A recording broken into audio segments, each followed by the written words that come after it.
ராமானுஜதயா பாத்திரம் ஞானவைராக்யபூஷணம் ஸ்ரீமத்வேங்கடநாதார்யம் வந்தே வேதாந்ததேசிகம் கலயாமி கலித்வம்சம் கவிம் லோகதிவாகரம் யஸ்ய கோபிஹ பிரகாசாபிராவித்யம் நிஹதம் தமஹ நந்தாதீபகடப்ரணர்த்தகமஹாகாருண்யரக்தாம்பக श्रीनारायण पुरुषोत्तमपति श्रीरत्नकूटादिपान् वैकुण्ठेश्वर माधवं च कमलानाथं च गोपीपतिं नौमि एकादश नागपुर्यधिपतीन् सार्धं कलिद्वंसिना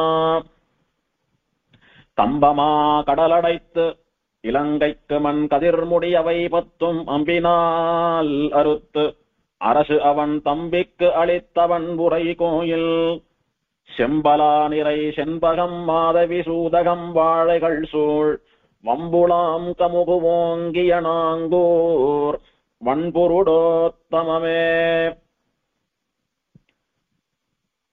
108 திவதேசங்கள்ல சோழ நாட்டு திருப்பதிகள்ல திருநாங்கூர் திருப்பதிகள் 11ல திருமணிமாட கோயில், திரு அரிமேய விண்ணகரம், திருத்தெற்றி அம்பலம் ஆகிய 3 திவ்யதேசங்களை தொடர்ந்து 4வதாக திருவன்புருடோத்தமம் என்கிற வன்புருஷோத்தம திவ்யதேசத்தை அனுபவிக்கப் போகிறோம். இந்த திவ்யதேசத்திற்கு வன்புருடோத்தமம் அப்படின்னு ஆழ்வார் திருநாமம் சாற்றினார். அதனாலே சம்பிரதாயத்திலே திருவன்புருடோத்தமம், வன்புருடோத்தமம், வன் புருஷோத்தமம், நாங்கூர் புருஷோத்தமன் சந்நிதி, திருநாங்கூர் புருஷோத்தம பெருமாள் கோவில், புருஷோத்தம கஷேத்திரம், புருஷோத்தம புரி அப்படின்னு எல்லாம் பல திருநாமங்கள். இந்த திவதேசத்திற்கு பெயரிலேயே ஒரு விசேஷம் என்னன்னா, இந்த திருநாங்கூர் திவதேசத்திற்குன்னு பொதுவாக சில பெயர்கள்லாம் உண்டு. பலாசவன கஷேத்திரம், நாகபுரி, அந்த மாதிரி எல்லாம் நிறைய பெயர் உண்டுன்னு சொன்னமோ இல்லையோ. அது பொதுவான பெயரா இருந்தாலும் கூட ஒரு திவதேசங்கள் வரும்போது அந்த திவதேசங்களினுடைய பெயர் ஒன்னொன்னும் ஒரு மாதிரி இருக்கும். ஒரு காரணத்தினாலே ஒரு பெயர் வந்திருக்கும். ஆனா இந்த திவதேசத்திற்கு மட்டும் எத்தனை பெயர் வழங்கப்படுறதோ அத்தனையும் பெருமாள் பெயரை வைத்தேன்றது ஒரு தனிச்சிறப்பு. வன் புருடோத்தமம், திருவன் புருடோத்தமம், புருஷோத்தம பெருமாள் கோவில், புருஷோத்தம கஷேத்திரம், புருஷோத்தம புரி, இப்படி சம்ஸ்கிருத பேராட்டம், தமிழ் பேராட்டம், வாயால சொல்லப்படக்கூடிய பேராட்டம் எல்லாம் புருஷோத்தமன் புருஷோத்தமன் இந்த பெருமாளையே குறிப்பிடுவதனாலே இங்கே திவ்யதேசத்திற்கு எது ஏற்றம் அப்படின்னா இந்த புருஷோத்தமன் தான் ஏற்றம். இந்த புருஷோத்தமன் சொல்லக்கூடிய சப்தமே அந்த பெயரே வேற யாருக்கும் கிடையாது, இவன் ஒருத்தனுக்குத்தான். ச உத்தமஹா புருஷஹா அப்படின்னு வேதம் கொண்டாடினது போல இவன் ஒருத்தனே புருஷோத்தமனானபடியினாலே இவனுக்குத்தான் அந்த பெயர், வேற யாருக்கும் தகாது.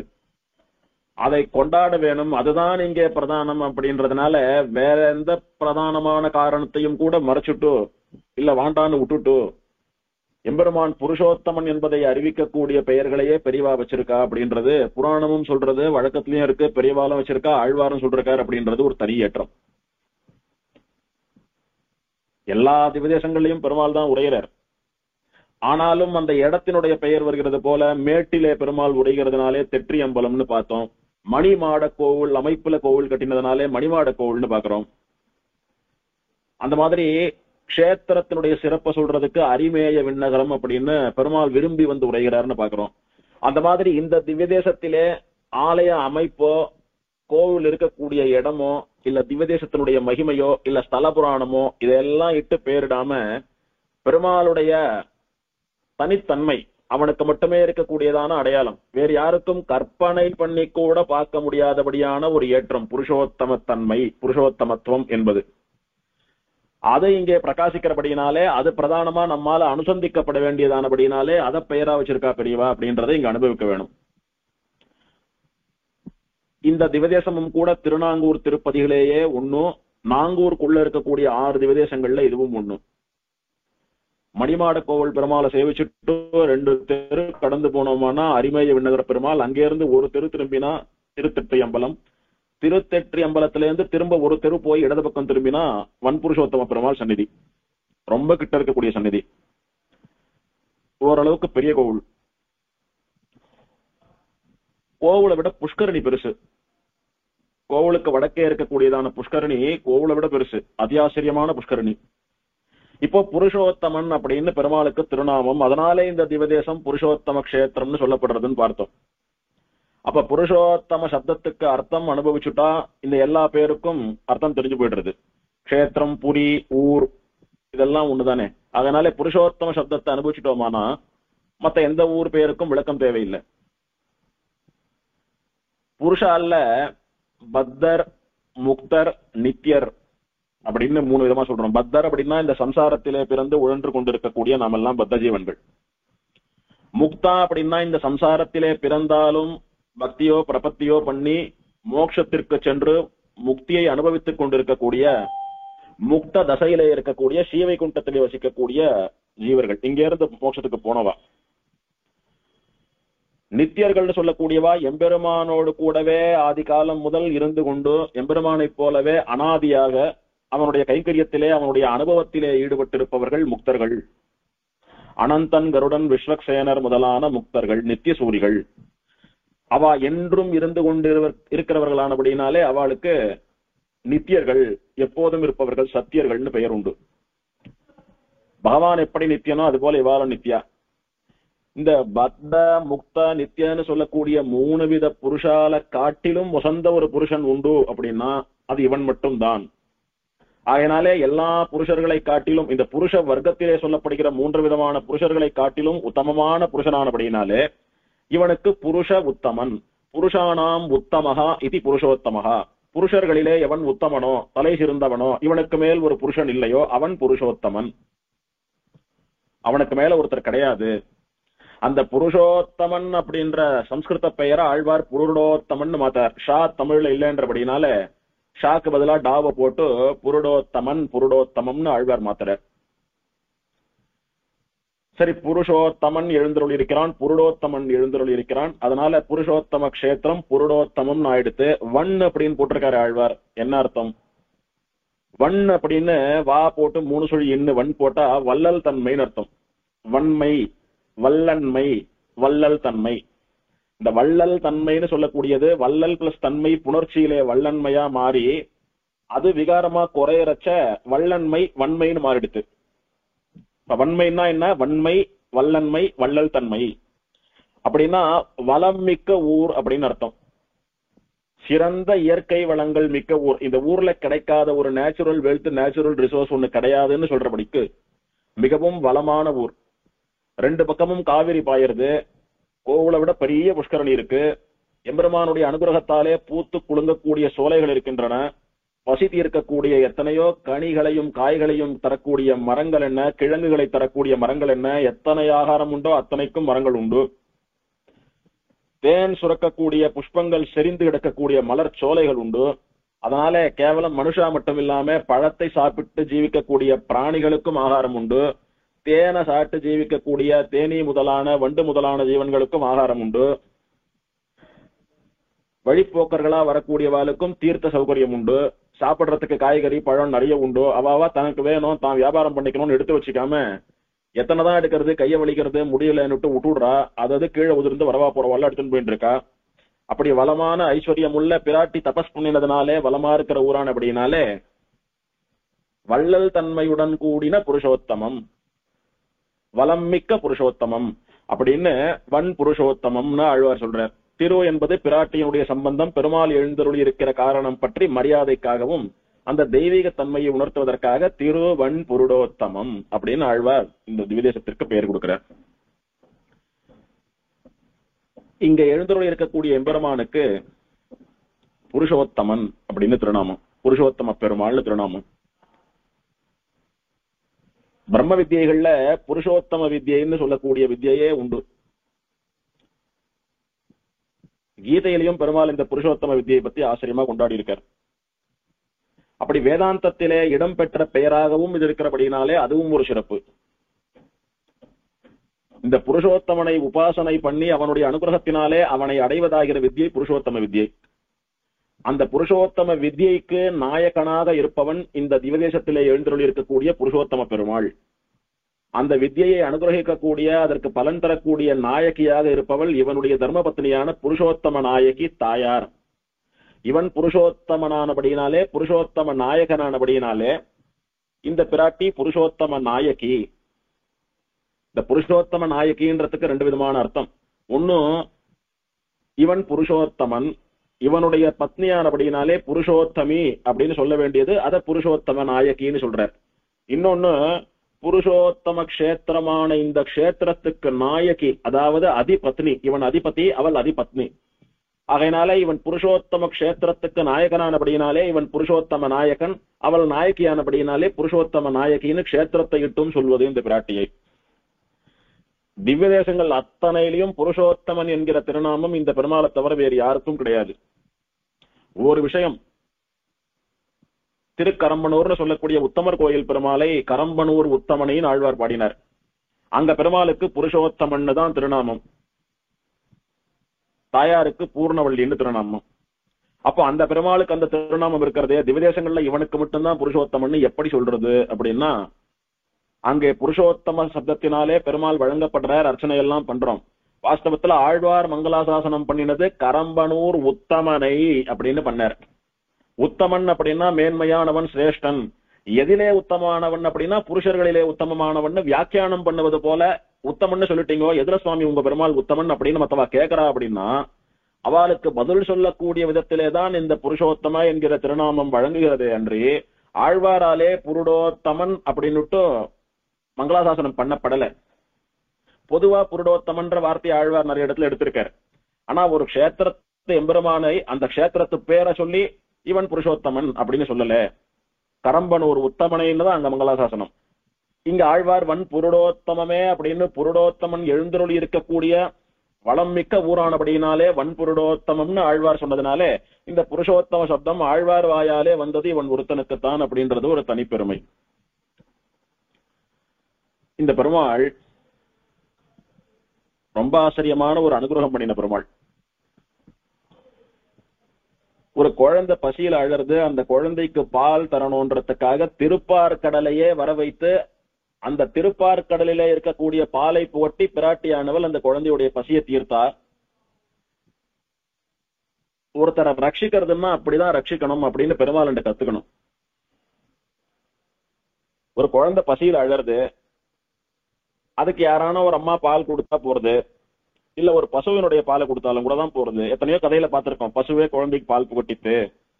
எத்தனையோ தாய்மார்கள் குழந்தை இல்லாத, அம்மா இல்லாத அனாதையா இருக்கக்கூடிய குழந்தைகளுக்கு எல்லாம் பால் புகட்டுறாங்கலாம் நிறைய வாசிக்கிறோம், பாக்குறோம், புராணங்கள் எல்லாம் கூட வரதோ இல்லையோ.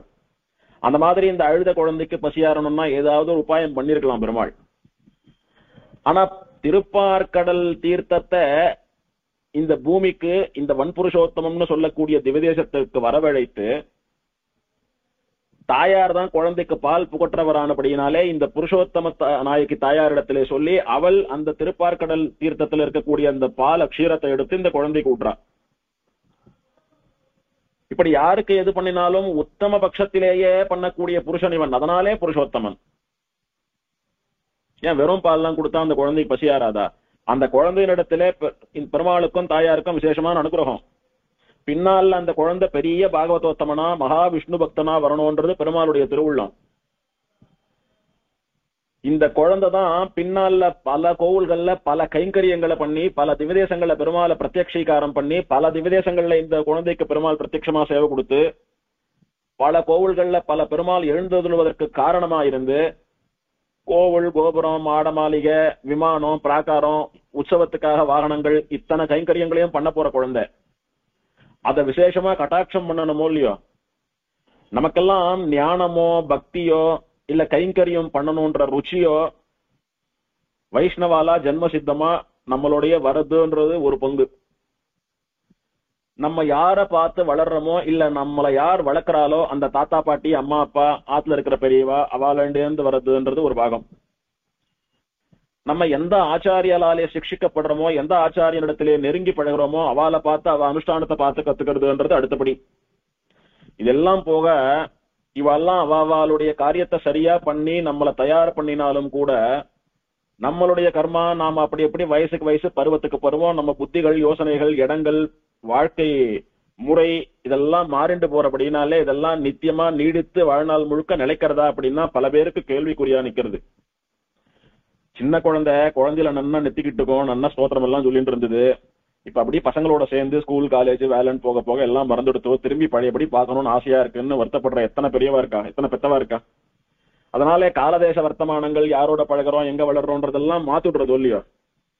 இதெல்லாம் மாறாம இருக்கணும்னா அதுக்கு ஒரே வழி, சாஸ்திரம் சொல்லக்கூடிய வழி, பெரியவா அனுஷ்டானத்திலே காட்டி கொடுத்த வழி என்னன்னா, எம்பெருமானுடைய பிரசாதம் நித்தியம் கிடைக்கணும் நமக்கு. ஏதோ ஒரு விதத்திலே பெருமாள் தாயார் பிரசாதத்தை நம்ம எடுத்துட்டே இருக்கணும். அது பெருமாள் தீர்த்தமோ, பெருமாள் அம்சேஞ்ச அன்ன பிரசாதமோ, ஏதோ கோவில் பிரசாதம் பெருமாள் அம்சேஞ்சார், ஆத்து பெருமாளோ கோவில் பெருமாளோ அம்சேஞ்சு ஏதோ பக்ஷனோ பிரசாதம் சாதம் ஏதோ ஒண்ணு, பொங்கலோ புளியோரையோ உத்தியோகமோ ஏதோ ஒண்ணு, இல்ல பெருமாளுடைய திருமஞ்சன சமயத்திலே சமர்ப்பிக்கப்பட்ட சந்தன காப்பு, தாயாருடைய மஞ்ச காப்பு, பெருமாளுக்கு அர்ச்சனை பண்ணின திருத்துழா, இந்த மாதிரி ஏதோ ஒரு பெருமாள் பிரசாதம் நமக்குள்ள போயிட்டே இருக்கணும். அல்லது ஆச்சாரிய ஸ்ரீபாத தீர்த்தம், இல்ல பெருமாளுடைய ஸ்ரீசடாரியை சாட்சிக்கிறது, ஆச்சாரியாளுடைய ஸ்ரீபாதுக்கு திருவடி ஜோட சாட்சிக்கிறது, எப்படியோ பகவத் பிரசாதமும் பாகவத பிரசாதமும் நமக்கு அப்படியே தினம் கிடைச்சுட்டே இருந்ததுன்னா அந்த மகிமையினாலே நம்ம அப்படியே ரொம்ப மாறி போகாம, ரொம்ப விலகி போகாம, என்னென்னவெல்லாம் நமக்கு சொத்துன்னு நம்ம பெரியவா கொடுத்தாலோ, பெருமாள் அனுகிரகம் பண்ணினானோ, எதெல்லாம் நம்ம சின்ன வயசுல நம்மளோட இருந்ததோ அதெல்லாம் நீடிக்கும். ஆகையினால சாதாரணமா இருக்கக்கூடிய நமக்கே இதெல்லாம் தேவைப்படுறது அப்படின்னா, எத்தனையோ திவ்யதேசங்களிலே பெருமாள் எழுந்துருள்வதற்கு காரணமா இருந்து கோவிலெல்லாம் கட்டி பின்னால பெரிய பாகவதோத்தமன்னு பேர் வாங்க போறான் இந்த குழந்தை. இவனை அனுகிரகம் பண்ணணும்னா விசேஷமா பண்ணணும். ஒரு முறை பண்ணக்கூடிய அனுகிரகம் காலாகாலத்துக்கும் அவன் பரம பாகவதோத்தமனாக ஒரு ஜீவன், ஒரு பக்தன், ஒரு சரணாகத்தன் எப்படி இருக்கணுமோ அதுக்கு இவன் தான் உதாரணம்னு சொல்லும்படியா இருக்கணும். அப்படி பண்ணணும்னு பெருமாள் என்ன பண்ணார், உத்தமமான பால், அந்த குழந்தை அழறது, அதுக்கு என்ன ஆக ஆரம்பிப்போ, பால் புகட்டணும். பால்ல உத்தமமான பால் எது, அந்த எம்பெருமான் சயனித்துக் கொண்டிருக்கக்கூடிய க்ஷீரசாகரத்திலே திருப்பார்கடலிலே இருக்கக்கூடிய பால்.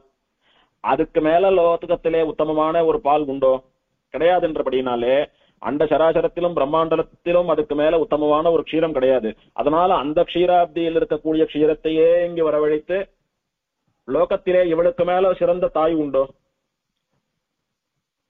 இந்த பிராட்டிக்கு மேலே லோகத்திலே உத்தமமான ஒரு அம்மா உண்டோ, இல்ல. அதனால உத்தமமான தீர்த்தத்திலே இருந்து உத்தமமான பாலை கொண்டாந்து உத்தமமான தாயார் கையாலே அந்த குழந்தைக்கு புகட்டி அந்த குழந்தையுடைய பசி ஆக்கினான் இவன். அதனாலே இவன் புருஷோத்தமன் அப்படின்னு கொண்டாடுறான். இந்த புருஷோத்தம சப்தத்திற்கு பெரியவாச்சான் பிள்ளை வியாக்கியானம் எழுதுற போது, புருஷர்கள் மூவகை. முதல் வகை அதமன், தான் இன்பமுற அடுத்தவன் துன்புற்றாலும் கவலை இல்லை என்று எண்ணுபவன், மற்றவாள் அழிச்சானும் தான் நன்னா இருக்கணும்னு நினைக்கக்கூடியவன். இரண்டாவது வகை மத்தியமன், தான் இன்புறுதல் போல் அடுத்தவனும் இன்புற வேண்டும் என்று எண்ணுபவன். சுவாமி நானும் நன்னா இருக்கணும், மற்றவாளும் நன்னா இருக்கணும், எல்லோரும் நன்னா இருக்கணும், அதுதான் தேவை அப்படின்னு பிரார்த்திக்கிறவன் மத்தியமன், சராசரி மனுஷன். மூன்றாவது வகை உத்தமன், தான் துன்பமுற்றாலும் பரவாயில்லை அடுத்தவன் இன்பமாக வாழ வேண்டும் என்று நினைப்பவன் அப்படின்னு வியாக்கியானம் பண்ற.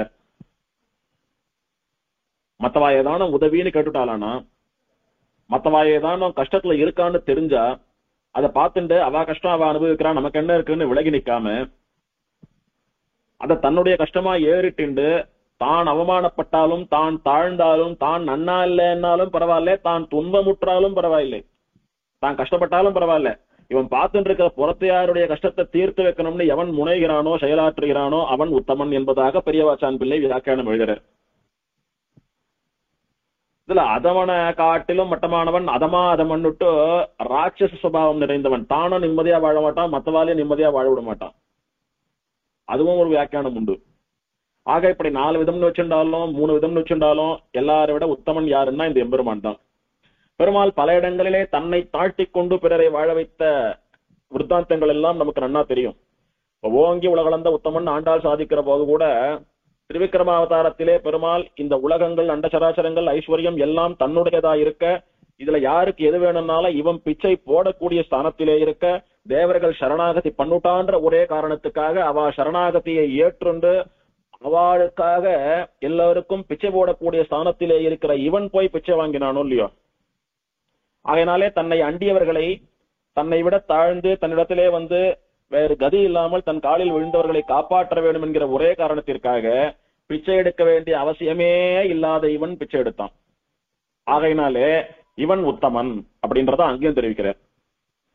இப்படி எம்பெருமானுடைய பல அவதாரங்கள்ல பல இடங்கள்ல அவன் பண்ணின நிலைகள்லாம் பார்த்தா இவனே புருஷோத்தமன் அப்படின்னு நமக்கு எல்லாம் காட்டி கொடுக்கிறா. ஆகையினாலே இந்த எம்பெருமானுக்கு புருஷோத்தமன் திருநாமம் ஆழ்வார் அனுபவிக்கிறார்.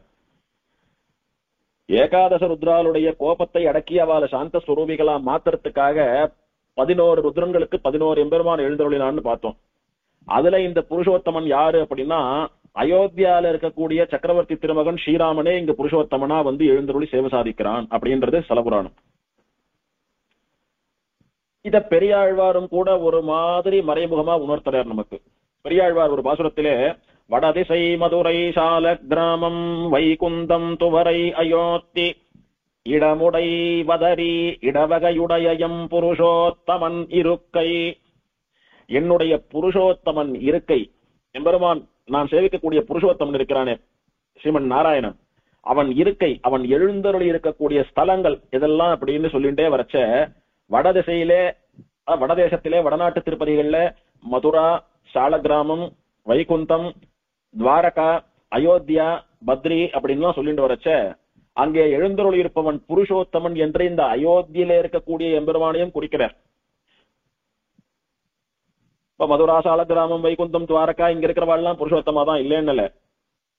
ஆனால் அயோத்தியிலிருந்து வந்த பெருமாள் இவன்னு சொன்னபடியினாலும் இந்த ஊர்ல இருக்கிற பெருமாளுக்கு புருஷோத்தமன் பெயரானபடியினாலும் இந்த 2 ஒப்புமைகளை வச்சு பார்க்கிற போது அயோத்தியில இருக்கக்கூடிய சக்கரவர்த்தி திருமகனுக்கு புருஷோத்தமன் பெரியாழ்வார் திருநாமம் சூட்டுகிறார். அந்த புருஷோத்தமன் பின்னாலே இங்கு வந்து சேவை சாதிக்கிறான் அப்படின்றது அனுபவம். அந்த மாதிரிதான் நேத்து திவதேசத்திலே திருத்தெற்றி அம்பலத்து என் செங்கன் மாலேன்னு ஆழ்வார் பாடினார்னு பார்த்தோம். அந்த எம்பெருமான் எங்கேருந்து எழுந்தருளினவன் ஸ்ரீரங்கம் பெரிய கோயிலே சயனித்துக் கொண்டிருக்கக்கூடிய ஸ்ரீரங்கநாதன் தான் இங்க பள்ளி கொண்ட ரங்கநாதனா திருத்தெற்றி அம்பலத்திலே செங்கன் மாலா ரக்தாட்சணா அவதாரம் பண்ணிருக்கான் வந்து சேர்ந்தான்னு பார்த்தோம். பாட்டுல ஒரு இடத்துலயும் கூட ரங்கநாதான் இல்லையே, ஆனா எப்படி ரங்கநாதன் சொல்றதுன்றதுக்கு சில அனுபவங்கள்லாம் பார்த்தோம்.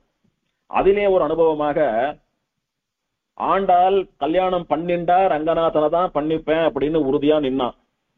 பெருமாளுடைய நியமனத்தின் பேர்ல பெரியாழ்வார் ஆண்டாளை கொண்டு பெரிய கோவில்ல சேர்க்கிறார். ஆண்டாளுக்கும் பெருமாளுக்கும் கல்யாணம் ஆறுது. ஆண்டாள் பெருமாளோட சேர்ந்துட்டா. இப்போ ஆண்டாளை பிரிந்த துயரத்திலே பெரியாழ்வார் தன்னுடைய ஊரை திரும்பின்னு இருக்கார்.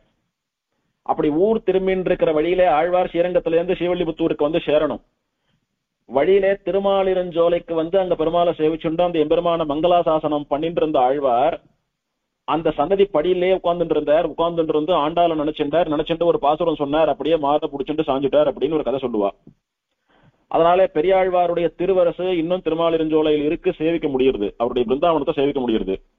நம்ம இறங்குறோம் கோவில் வாசல்ல, வலது பக்கம் கோவில்னா இடது பக்கம் பெரியாழ்வாருடைய பிருந்தாவனம் இருக்கிறதுன்னு சேவிக்க முடியுது. அதனால பெரியாழ்வார் அங்க பரம்பொய்ச்சாருன்றது வாஸ்தவம். அப்போ இந்த பாசுரத்தை சொல்லி கலங்கினார்னு சொல்லுவா. ஒரு மகள் தன்னை உடையேன் உலகம் நிறைந்த புகழால் திருமகள் போல வளர்த்தேன் செங்கன்மால் தான் கொண்டு போனான் அப்படின்னு ஆழ்வார் வருத்தப்படுறார். சுவாமி, இந்த லோகத்தையே சிருஷ்டித்து காப்பாத்தி கொண்டிருக்கக்கூடிய நீர் வணங்கக்கூடிய தெய்வம் எம்பெருமான் ரங்கநாதன், அவனுக்கு உம்ம பொண்ணை கல்யாணம் பண்ணி கொடுத்திருக்கீர், உமக்கு என்ன சுவாமி குறை, நீர் சந்தோஷப்பட வேணாமா அப்படின்னு ஒரு பட்சம் இருக்கலாம். ஆனா இந்த குழந்தைய ஆழ்வார் எப்படி வளர்த்தேன்னு சொல்றார். ஒரு மகள் தன்னை உடைய ஒரே பொண்ணுதான், எனக்கு வேற பசங்க இல்ல, அது வாஸ்தவம். உலகம் நிறைந்த புகழால் திருமகள் போல வளர்த்தேன்.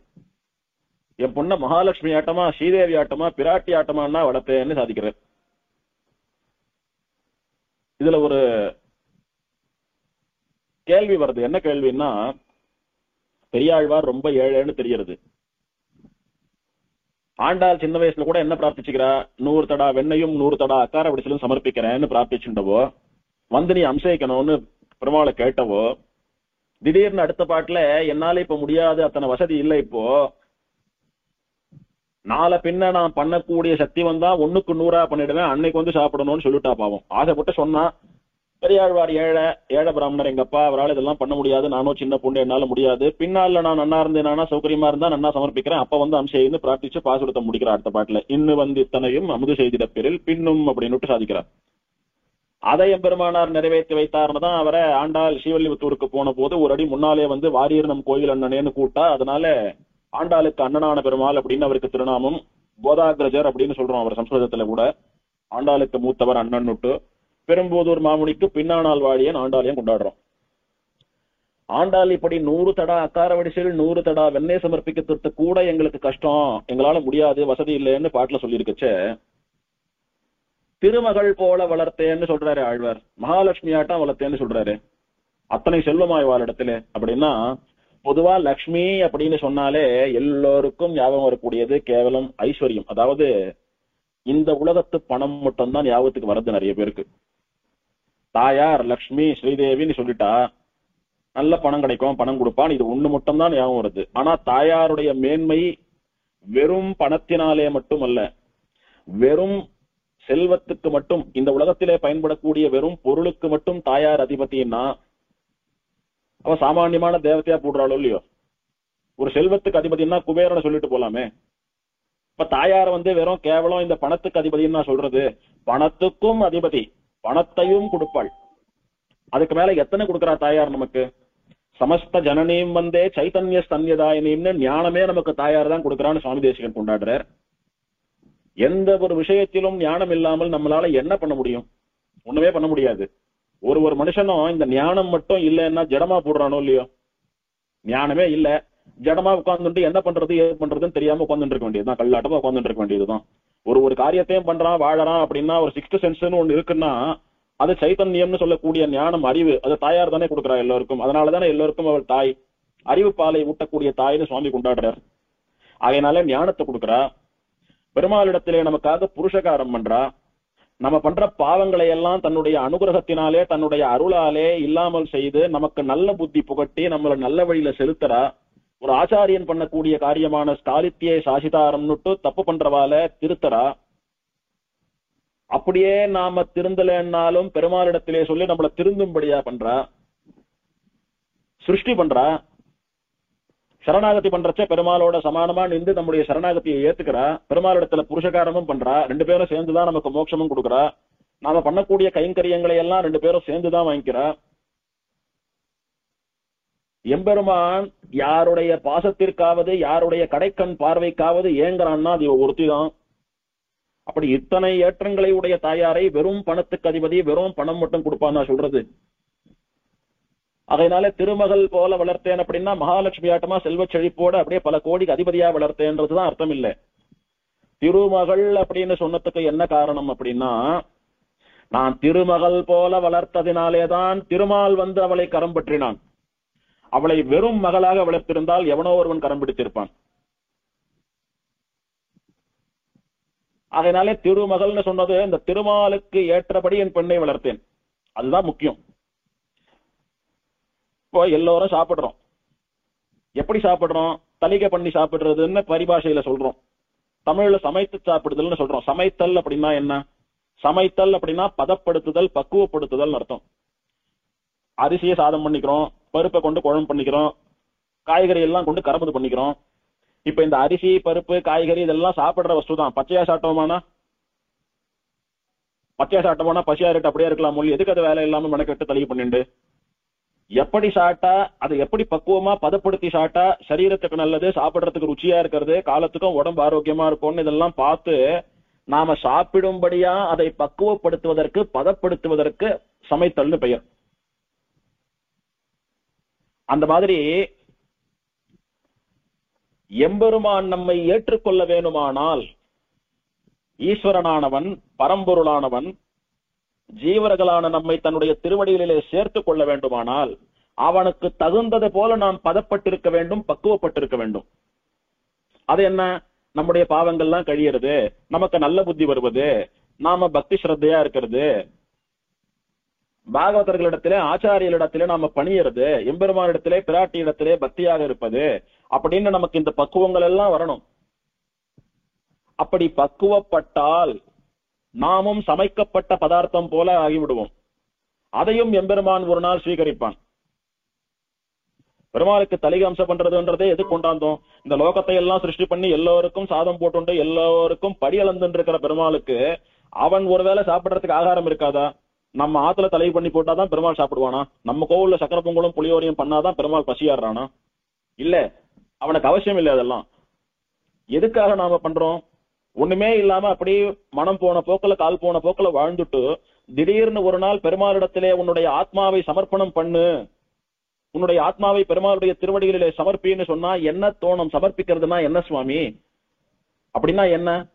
அதை எப்படி சமர்ப்பிக்கணும் அப்படின்னு கேட்போமோ இல்லையோ? ஆகையினால பெருமாளுக்கு இதை சமர்ப்பி, அதை சமர்ப்பி, புஷ்பத்தை சமர்ப்பி, திருத்துழாயை சமர்ப்பி, தலிகை சமர்ப்பி அப்படின்னு ஒன்னொன்னுத்தியா சமர்ப்பித்து இந்த சமர்ப்பணம்னு சொல்லக்கூடியது எத்தனை ஈடுபாட்டோட எப்படி பண்ணணும் பக்தி ஸ்ரத்தையான்னு நமக்கு பழக்கம் வர வேணும் என்பதற்காக இந்த சமர்ப்பிக்கிறது, தலிகை அம்சம் பண்றது அப்படின்னு அர்ப்பணம் பண்றது அப்படின்னு ஒண்ணுத்த வந்து வச்சிருக்கா பெரியவான்னு சுவாமிகள்லாம் சாதிக்கிறா, ஆச்சாரியாலாம் சாதிக்கிறா. இப்படி அதாவது அர்ப்பணம் பண்ணினவன் கடைசியில ஒரு நாள் தன்னுடைய ஆத்மாவையே அர்ப்பணம் பண்ணணும். அதனாலதான் இந்த அர்ப்பணம் பண்றது, தலிகை நைவேத்தியம் பண்றது என்ற வழக்கமே வந்தது. அப்படி எப்படி நம்ம பச்சையா இருக்கக்கூடிய வஸ்துக்கள் எல்லாம் பக்குவப்படுத்தினா பெருமாள் அது அம்சைறானோ நாம சாப்பிடுறோமோ, அந்த மாதிரி நம்முடைய ஆத்மாவானது பக்குவப்படுத்த வேண்டும். அந்த மாதிரி எம்பெருமானே வந்து விரும்பி கையை பிடித்து அழைத்துக் கொள்ளக்கூடிய ஒரு பக்குவத்தோடே என்னுடைய பெண்ணை வளர்த்திருக்கிறேன். இன்றும் ஆண்டாள வந்து உலகமே கொண்டாடுறது, உலகம் நிறைந்த புகழாளராக ஆண்டாள் திகழறா அப்படின்னா அதுக்கு என்ன காரணம்? அந்த ரங்கநாதன் தானே வந்து கரம் பற்றி கல்யாணம் பண்ணி கொடும்படியா பெரியாழ்வார் அவளை வளர்த்துதான் காரணம். ஆகையினாலே திருமகள் போல வளர்த்தேன் என்பது அந்த திருமாலே விரும்பி மணந்து கொள்ளும்படியா வளர்த்தேன் அர்த்தமாறதே தவிர கேவலம் ஆயிரங்கள்ல லட்சங்கள்ல கோடிகள் ஆழ்வார் பணம் வச்சுட்டு இருந்தாரா இல்லையா, தாயாரண்ட பணம் இருந்ததா இல்லையான்றது விஷயம் இல்லை. இங்க இவள் திருமகளானபடியினாலேதான் திருமால் வந்து கரம் பற்றி போனான். ஆண்டாலும் என்ன சொன்னா? மன்மதனை பார்த்து சவால் விட்டாலோ இல்லையோ, எவன் சங்கு சக்கரங்கள் ஏந்தின்னு இருக்கானோ அந்த நாராயணனுக்காகவே என்னுடைய உடல் பொருள் ஆவி எல்லாம், நீ வேறதான சாமான்யமான மனுஷனுக்கு என்ன தலையில கட்டணும்னு பாத்தியோ, உனக்கு இருக்கு அப்படின்னு ஆண்டாள் சவால் விடுறாள் இல்லையோ. அதனால பிராட்டியை போல வளர்த்தேன் என்று பெரியாழ்வார் சொன்னது பெருமாள் உவக்கும்படியா வளர்க்கிறது. அப்படிதான் நாமளும் வளரணும், நம்முடைய குழந்தைகளையும் வளரணும்னு இதுல இருந்து ஆழ்வார் நமக்கு சொல்லித்தரார்.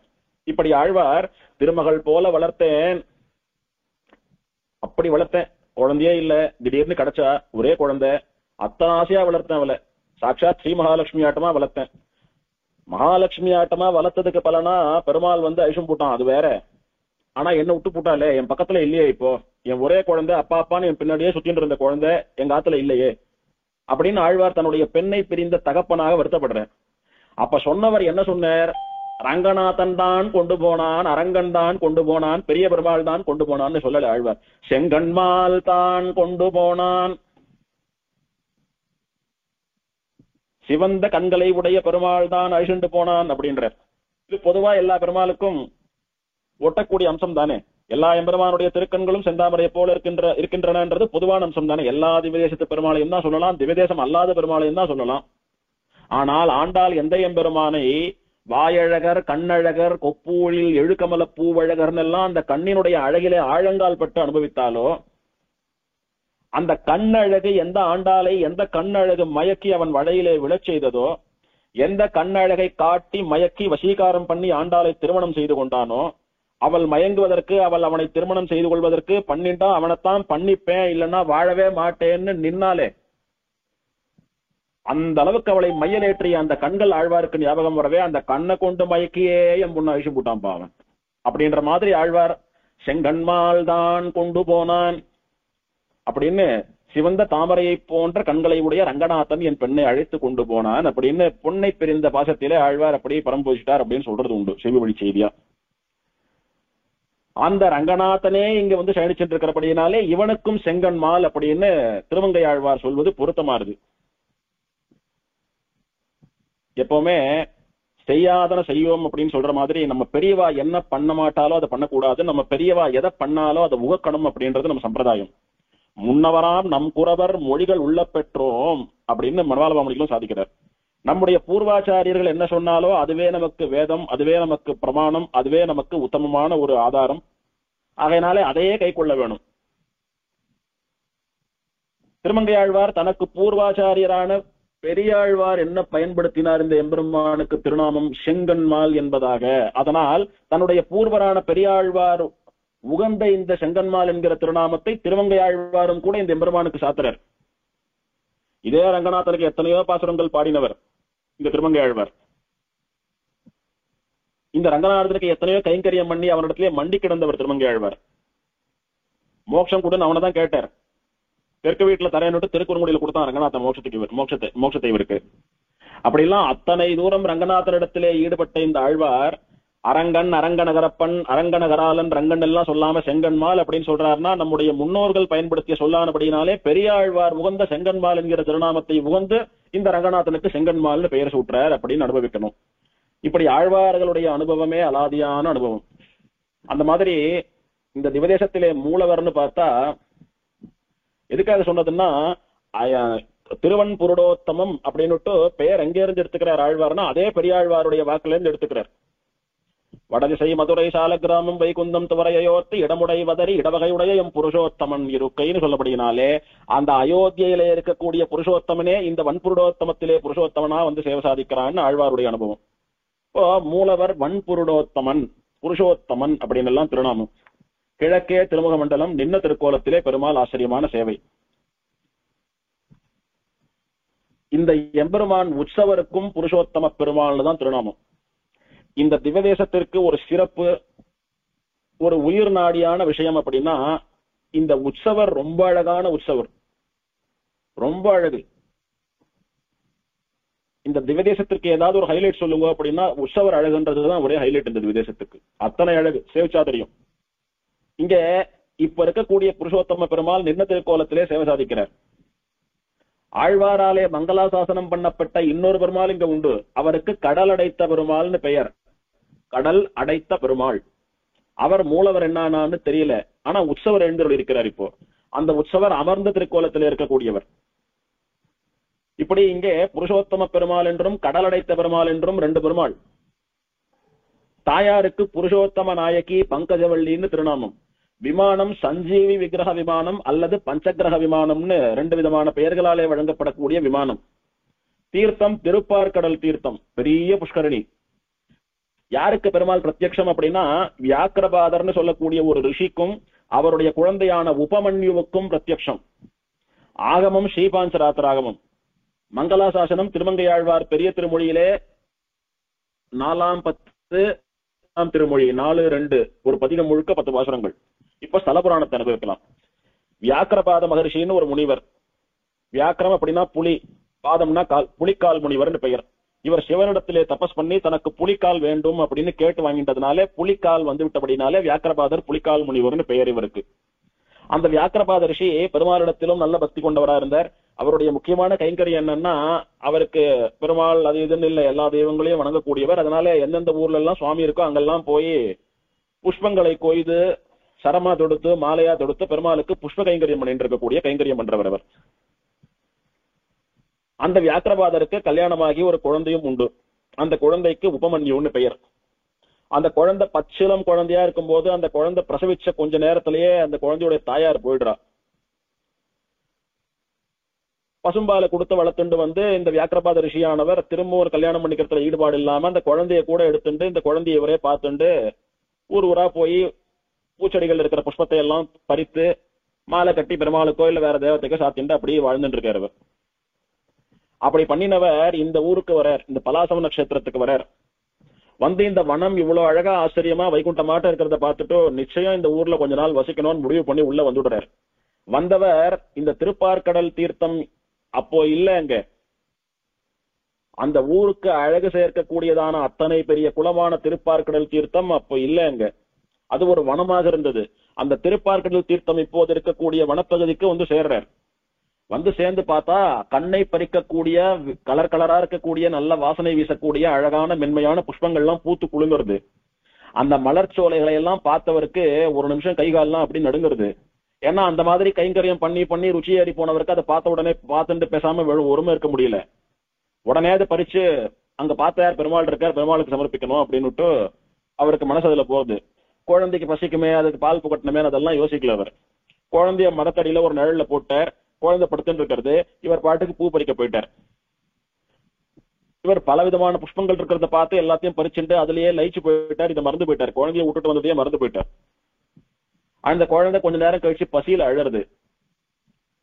அது இவர் காதுல விழவே இல்லை. இவர் ரொம்ப டீப்பா டெடிகேஷனோட புஷ்பம் பறிச்சுட்டு இருக்கார். இந்த குழந்தை அழுதுண்டே இருக்கு. இந்த கஷேத்திரத்துல இருக்கக்கூடிய புருஷோத்தம நாயகின்னு சொல்லக்கூடிய தாயாருடைய காதுல உழருது. தாயார் சுவாமியிடத்துல பெருமாளிடத்துல புருஷோத்தமனிடத்துல சொல்றா, குழந்தை பசியில அழறது, குழந்தைக்கு பால் புகட்டணும் அப்படின்னு.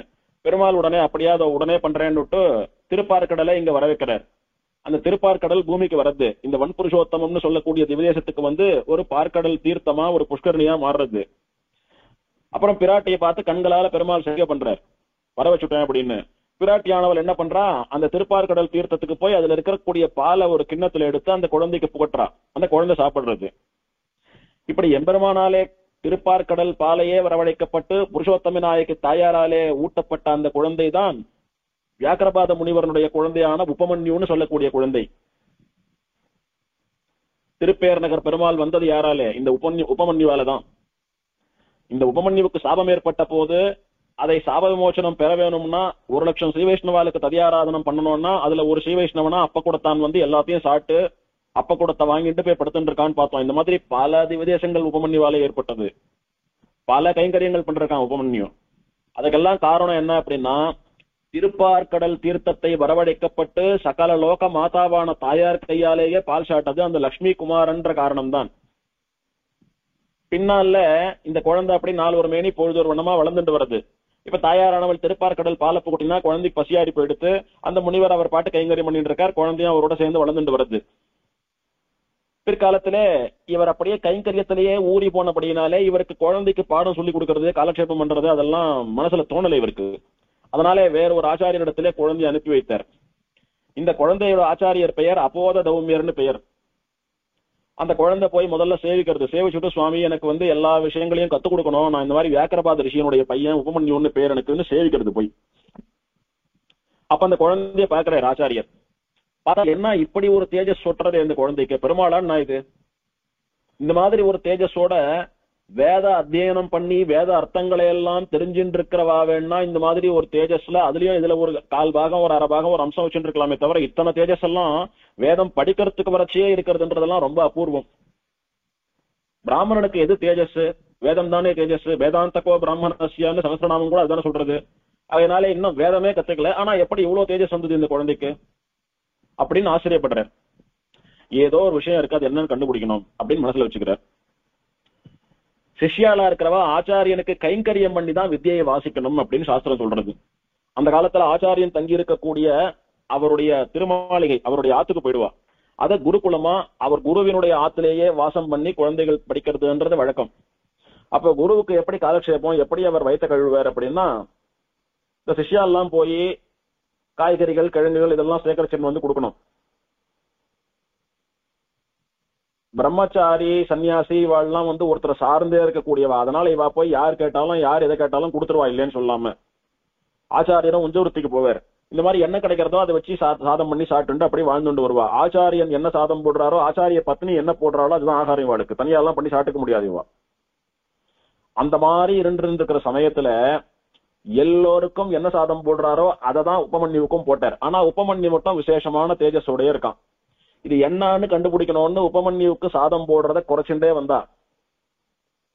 சாதம் போடுறத குறைச்சுட்டே சாதமே போடுறது இல்லைன்னு கூட வந்துடுத்து. அப்பவும் இவனுடைய தேஜஸ், இவனுடைய முகத்துல இருக்கக்கூடிய உடம்புல இருக்கக்கூடிய பொலிவு கலை போகவே இல்லை. அப்ப ஆச்சாரியன் சந்தேகப்படுறார். ஓஹோ, இவன் நாம் ஏதாவது வேலை சொல்றச்ச விறகு பறிச்சுட்டு வரத்துக்கு, விறகு வெட்டிட்டு வரத்துக்கு, தர்ப கிரகிச்சுட்டு வரத்துக்கு, துளசி கிரகிச்சுட்டு வரத்துக்கு, புஷ்பங்கள் பறிச்சுட்டு வரத்துக்கு ஏதாவது காரியமா போறச்ச எங்கேயோ பிக்ஷை எடுத்து சாப்பிடுறான் போல் இருக்கு. பிரம்மச்சாரி குழந்தை, வேதம் படிக்கிற குழந்தை பசியோட கேட்கறதுன்னு யாரோ போட்டுறா, நமக்கு தெரியாம இந்த குழந்தை பிக்ஷை எடுத்து சாப்பிடுறது போல் இருக்கு. அதனாலதான் இது சாதத்தையே கட் பண்ணா கூட குறைச்சுட்டே வந்தா கூட சோத்தையே போடலன்னா கூட இவ்வளவு பொலிவா இருக்கிறது அப்படின்னு இவருக்கு ஒரு சந்தேகம் வந்துடுத்து. சரி, இத ஊருக்குள்ளேயே அனுப்பக்கூடாது, காட்டு பக்கம் அனுப்பிடலாம். அப்ப என்ன ஆறுதுன்னு பாக்கலாம்னுட்டு, நீ போய் மாடுகளை மேய்ச்சுண்டு வா, மத்த காரியங்கள்லாம் வேற யாரானும் பாத்துக்கிட்டோன்னு மாடுகளை மேய்ச்சுண்டுவான்னு சொல்லி காட்டுக்கு அனுப்புறாரு. அது ஒரு 10 நாள் 15 நாள் நடக்கிறது. அப்பவும் அந்த குழந்தையினுடைய தேஜஸ் குறையவே இல்லை. அப்ப என்ன பண்றது? ஒருவேளை இந்த பாலை கறந்து சாப்பிட்டுறது போல் இருக்கு.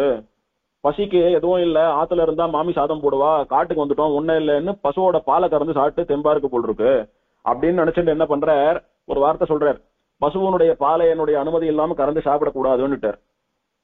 ஆச்சாரியன் வாக்கம் மீறவே மீறாது இந்த குழந்தை, அத்தனை ஆச்சாரிய பக்தி இருக்கு. நான் அந்த மாதிரி பண்ண மாட்டேன் சுவாமின்னுட்டு அந்த மாதிரி போயும் ஒரு மாசம் ஆறுது, அப்பவும் தேஜஸ் குறையவே இல்லை.